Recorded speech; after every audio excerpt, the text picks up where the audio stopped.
ইয়াতে এইটো নদীৰ ওপৰত এখন ছানি দিছে আৰু ইয়াতে খেতি কৰিছে তেওঁ। তো অন্য এটা ভিডিঅ'লৈ আপোনালোক সকলোকে স্বাগতম জনালোঁ। মই আজি আহি উপস্থিত হৈছোঁ দক্ষিণ কামৰূপৰ অসম মেঘালয় সীমান্তৱৰ্তী এখন গাঁৱত।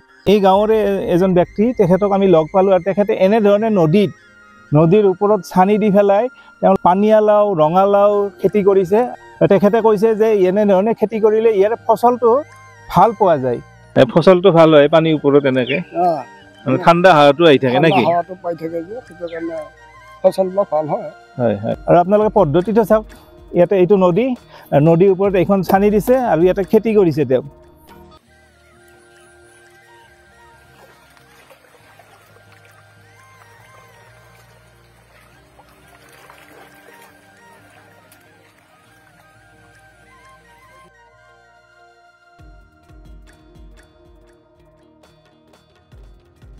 এই ৰাস্তাটো মেঘালয়, আৰু সেইফালে আছে আপোনাৰ মেঘালয়, এইফালে অসম। এইটো নদী ঝৰ্ণা আৰু ইয়াৰ ওপৰত তেওঁ খেতি কৰিছে। এই খেতিৰ দ্বাৰা আপোনালোকে চাওক মিঠালাও ৰঙালাও এইবিলাক খেতি কৰিছে। এতিয়া গোটেই লগা নাই আৰু তেওঁ কৈছে যে ইয়াতে ফচল ভাল হয়, মানে উৎপাদনটো বেছি হয়। আৰু এইফালে এইটো ৰঙালাও মিঠালাও, এইটো ৰঙালাও লাগি আছে। খুব এটা ধুনীয়া ইয়াৰে পৰিৱেশ, একদম নেচাৰেলি খুবেই ধুনীয়া গাঁওখন।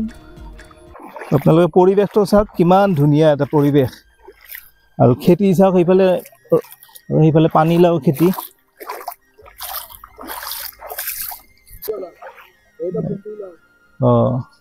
ইয়াতে ৰঙালাও আৰু পানীলাওৱে আছে খেতিত। কোনটো?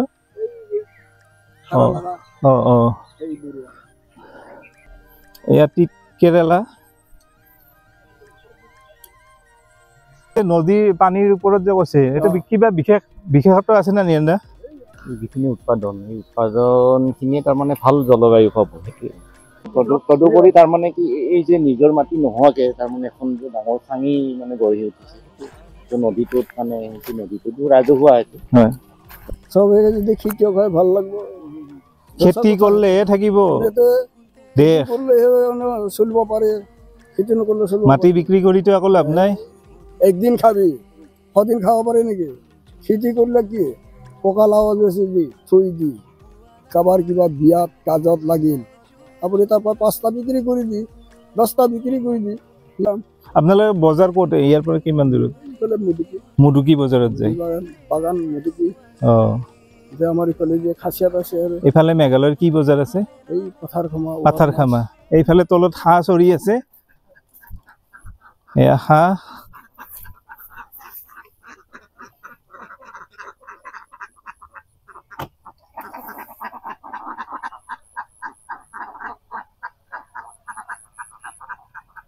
সম্পূৰ্ণ এটা প্ৰাকৃতিক ধুনীয়া এটা পৰিৱেশ।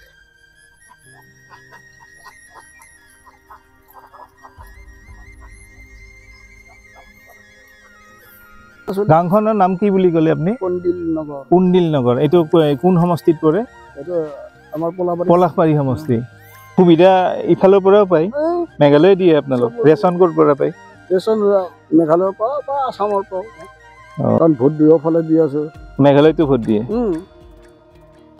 মেঘালয়ক ভোট নিদিলে মেঘালয় খেতি নিদিব। হয় হয়।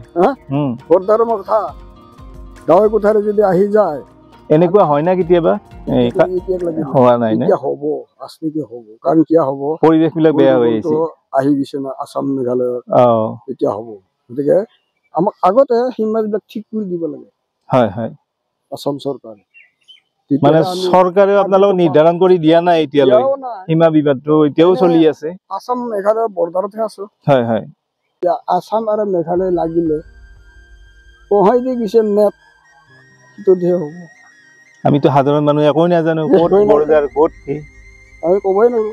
গতিকে চৰকাৰে যদি সোনকালে আমাৰ সীমাটো নিৰ্ধাৰণ কৰি দিয়ে, সেইটো আপোনালোকে বিচাৰে এতিয়া, আৰু সেইটোৰ কাৰণে প্ৰব্লেম হৈ আছে। আপোনালোকে না অসমৰ না মেঘালয়, দুয়োফালে ভোট দিয়ে।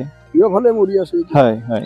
কিন্তু সুবিধাটো আপোনালোকে দুয়োফালৰ পৰাও পাই আছে। সুবিধা অসুবিধা দুয়োখিনি পাইছে, অসুবিধাও পাইছে কিছু কিছু ক্ষেত্ৰত। আপোনাৰ নামটো কি আছিলে? বোৱাৰিং ৰাভা। বোৱাৰিং ৰাভা।